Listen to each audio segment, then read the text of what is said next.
नमस्कार, मैं हूं मुग्धा और आप देख रहे हैं एसपीएन 9 न्यूज। 2 मार्च को सुप्रीम कोर्ट ने एक बहुत बड़ा फैसला लिया और उन्होंने चुनाव आयोग में चुनाव आयुक्तों और मुख्य चुनाव आयुक्त की नियुक्ति प्रक्रिया को पूरी तरह से बदलने का आदेश दे दिया है।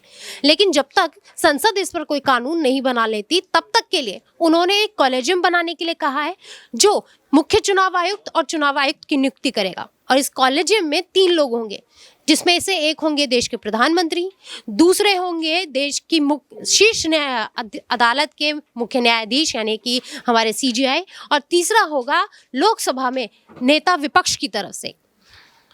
अब विपक्ष जो है इसको लेकर एक बहुत बड़ी जीत के रूप में इसे देख रहा है, क्योंकि 2024 के जो चुनाव हैं वो सर पर है।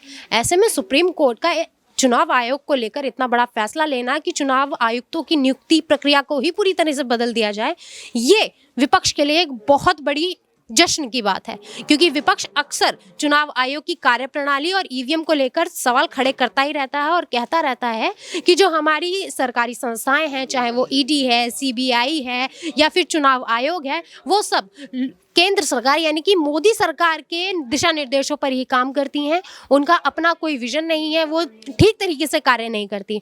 और अब जब इस प्रक्रिया को पूरी तरह से बदल दिया जाएगा और उस प्रक्रिया में खुद विपक्ष भी एक भूमिका रखेगा, तो विपक्ष के लिए एक बहुत बड़ी जीत मानी जा रही है और विपक्ष इसे एक जश्न के रूप में देख भी रहा है। लेकिन क्या आपको पता है कि जो अडवाणी हैं, उन्होंने भी साल 2012 में, जिस वक्त मनमोहन सिंह की सरकार थी, इसी तरीके का एक प्रस्ताव सरकार को भेजा भी था। अडवाणी ने वीरप्पा मोइला आयोग की एक रिपोर्ट का हवाला दिया था और कहा था कि एक पैनल बनाया जाए जिसमें चुनाव आयोग में चुनाव आयुक्तों की नियुक्ति की जाए। हालांकि जिस पैनल की मांग अडवाणी ने की थी, वो पैनल अभी के मंजूर किए गए पैनल से थोड़ा सा अलग था।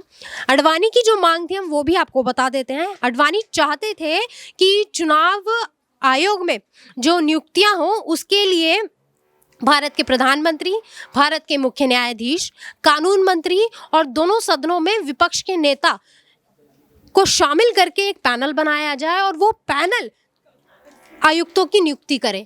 देखा जाए तो लगभग जिस पैनल को मंजूरी मिली है वो अडवाणी के पैनल से मिलता जुलता ही है।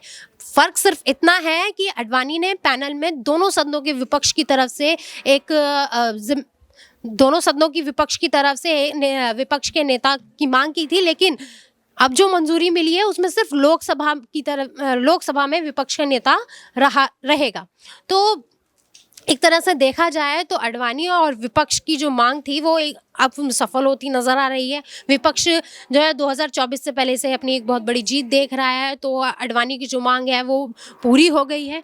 अब देखना ये होगा कि 2024 में कि क्या एक बार फिर विपक्ष चुनाव आयोग की कार्यप्रणाली को लेकर जो है सवाल खड़े करता है। अगर वो हार जाता है और अगर वो जीत जाता है तो जाहिर सी बात है, हम लोग हर बार देखते हैं कि जब विपक्ष जीतने लगता है तो ईवीएम भी ठीक हो जाती है और चुनाव आयोग भी ठीक हो जाता है, लेकिन जब हारने लगता है तो दोनों में गड़बड़ी हो जाती है। अब सवाल यही है कि क्या विपक्ष इलेक्शन कमीशन के साथ ईवीएम को भी बैन करने की मांग करेगा।